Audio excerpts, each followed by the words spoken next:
Egypt, ancient, mysterious, beautiful, sandy, and full to the brim with mummies. Egypt is like a piece of honeycomb. It is riddled with bodies.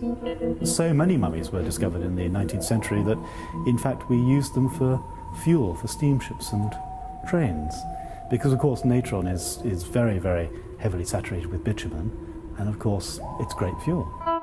And maybe it would have been better if our mummy had been used for fuel. Then we wouldn't have to recount the frightening tale of the curse of Tutankhamen. Egypt still has this luster of being mysterious, enigmatic. You know, Tutankhamun, when he was discovered, he was the celebrity of his day. He was the David Beckham pin-up. He was dead, but nonetheless, there he was. So what do we know of this King Tut fella? Well, we know he died, give or take a year or two, 3,300 years ago. The ancient Egyptians revered their monarchs as gods, and when they died, high priests would pull the royal brains out of the divine nose, mummify the body, and then bury the thing in the valley of the kings or queens with oodles of loot to tide them over in the afterlife.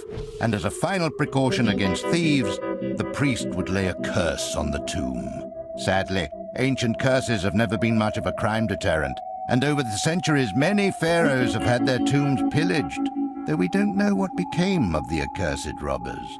Other pharaohs survived the tomb robbers only to fall victim to the archaeologists. Enter Lord Carnarvon's team of English toffs, digging up the desert in search of the distant past. Oh, I say. Finally, in 1922, they discovered King Tut's forgotten tomb.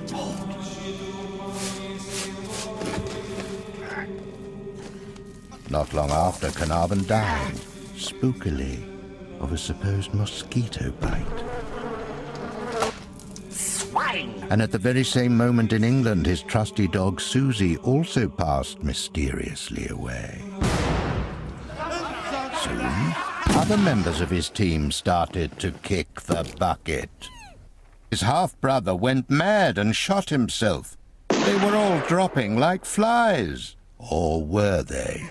It's greatly exaggerated, the amount of people who died as a result of Tutankhamun's curse. Some estimates say 46 people, but actually there's a huge list of people who survived well into ripe old age. The last of whom died, I think, in the late 1960s at the age of 92.